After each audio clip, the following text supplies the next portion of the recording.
Okay, in this video, let's click on it. We open, there's a little window here that is our gateway to the progression center. Let me just tell you what the progression creator, progression player, the progression center in general really is and what it isn't. It isn't banned in a box. Banned in a box is a really fantastic program. I've got it, I use it, but this is a completely different animal. What this does is it gives you the ability to create progressions and then to be tested on those progressions in any key. This is really great for playing your licks or your comping over a variety of different keys. So let's go into the progression creator, but first I'm going to discuss what's on this control form. I mean, it's pretty self-explanatory. We've got 4-4, 3-4. If we change to 3-4, our list of progression groups changes. So let's go into 4-4. So these are our progression groups, and you can add a new progression group just by entering the text here. It'll add one, and you can select one and delete it. Like I'll delete rock progressions just for fun. Delete. So it's gone forever. Alright, so let's choose rock and open it. So here is our rock progression group creator. So we've got a whole lot of buttons up here with Roman numerals. These are all relative to the key of C at this point. I can change the tonal center just by selecting one. This also dictates what chord you'll see down here with an actual note name at the start.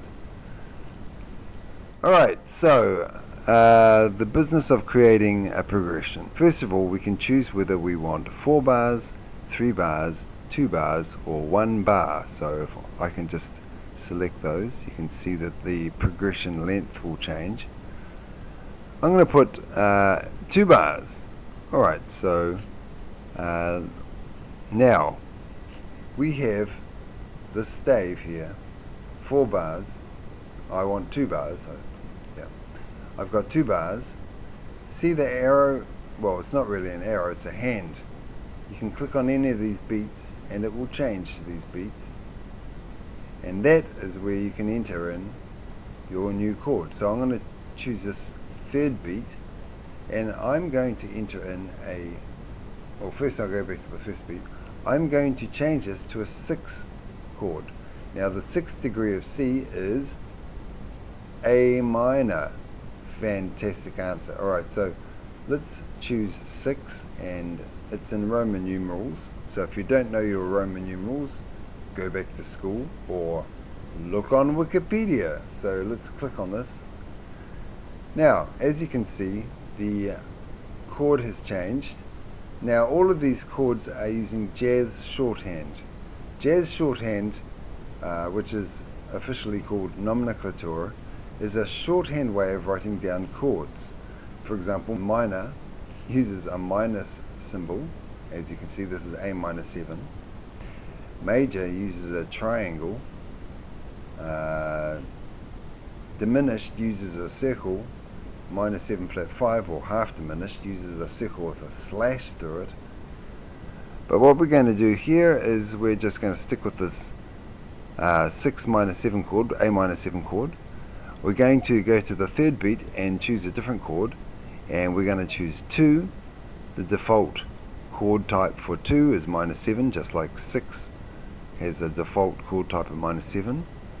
For the 1st beat of the next bar, we're going to choose let's choose a 5, and we're going to make this an altered chord. So I can go to choose chord types, choose another chord type, scroll down, and I'm going to use this. Maybe I'll choose this altered chord here. Now, altered chords are simply 7th chords, which have an altered 5 and an altered 9. So let's choose that and close. So right now we have G7 sharp flat 5, sharp 9. Alrighty. Okay, so let's go to the third beat of the second bar and choose 3. Now we're going to make this an altered chord as well, so we'll drag this down and we'll choose E7, sharp 5, sharp 9. Choose. Right, close. So there is our progression. Let's play it.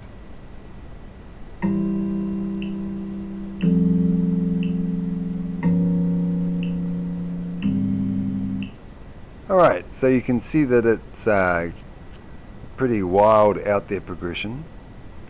It's not really rock, but I'm just doing it as an example for this tutorial.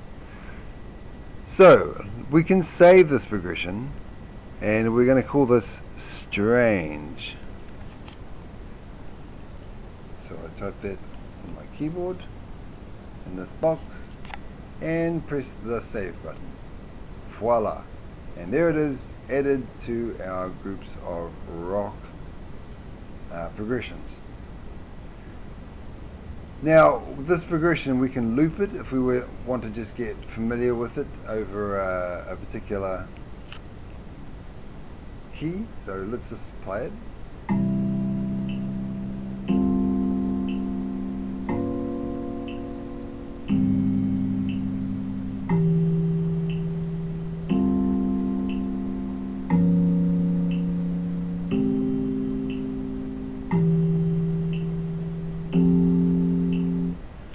As you can see, the chords will actually use a variety of 4 different voicings to achieve the chord.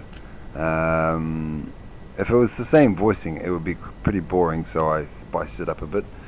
Don't ask me the coding behind this because it was horrible to do, but I'm glad I did it. Okay, so there we have our list of rock progressions. If I want to check out a progression, I can just select it. Let's choose test and drag it into the stave like this, or I can just choose the edit and that will do the same thing. By the way, also in the menus you can export and import progression groups. So let's open the progression player from here, and here we have the progression player, and we have all our progression groups from 4/4.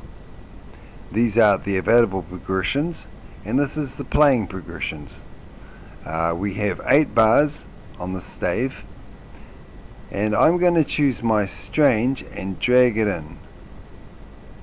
So there we have our progression, what it looks like here, and that's going to be what it tests us in. So let's speed up the tempo. We can use comma and full stop and speed it up to 120, and let's press play.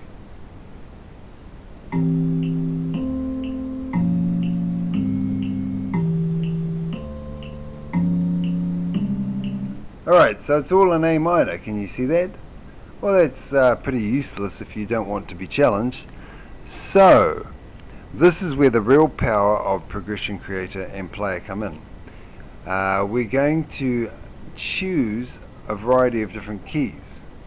So if I choose vanilla, it's going to make my tonal center, or one chord relative to the progression, any one of these.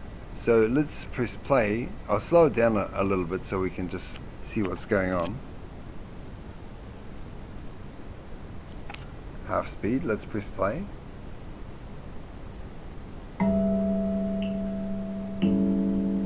So that's our progression in these. Yep. See how it's changed now to another key?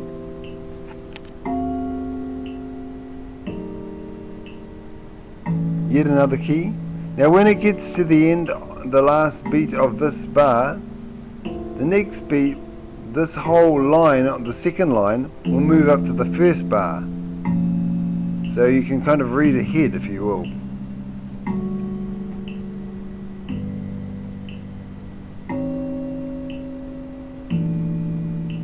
Now let me explain a few things. This will actually create a random series of these chords. We can choose randomly, which means it'll choose any one of these next key signatures, but it will do in a way that you could get D twice or F twice, or you can choose what I've chosen here, play through each key center once before repeating. So it'll jumble them up and play through each one of them, so you get a workout in all keys that you've chosen. The other presets are common, no sharps, just C, which goes back to our original, and all keys, which is all of them. Or you can just go by hand. I'll just choose just C, and you can just choose them by clicking in them. We also have a control, only sharps and flats, or double sharps and double flats. So we can choose any of these progressions just by dragging them in, just like that. Alright, so it'll test us on both these progressions in different keys. So that's the power of Progression Player. What it does is it helps you to play any lick or comping or whatever you like in a variety of different keys for different progressions. So in that way it's completely different than Band in a Box, which of course I bought and I like to use it.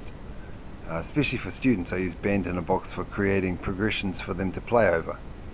This is our beat, which beat it's playing.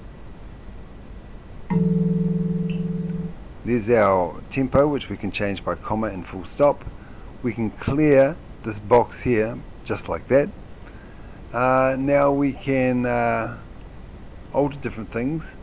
The click on every 4 beats, only on the 2 and 4 beats, which is good for jazz students. You'll know if you go to jazz school. Lightly on 2, 1 and 3, but louder on 2 and 4, or no click at all. Chord display, long name chords or nomenclature chords. And as you can see right now, we're dealing with long hand chords, D minor 7, E minor 7, but we can change that, just like that.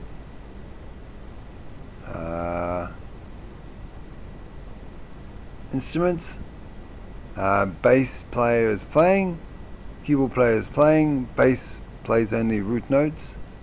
If we take off bass plays only root notes, it will actually choose notes from the chord for the bass line, so it makes it a little bit more challenging, maybe a bit more musical even. Controls, those are the controls that we use, hotkeys. Printing, we can print this. If I click print, it'll give me a name and I press print, but first of all I have to choose some chord progression. So let's choose strange, drag it in there, and we'll choose some vanilla keys. Then we'll choose printing.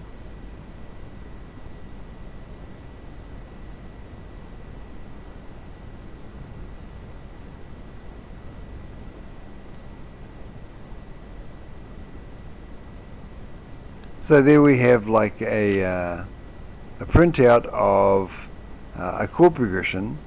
This is great for your students or you to be able to have a print out sheet of music for you to practice your chords and scales over.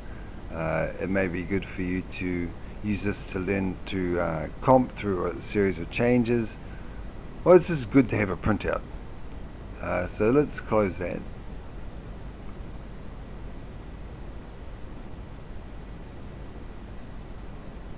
Okay, so that's pretty much the progression center, and you should get hours of fun out of this.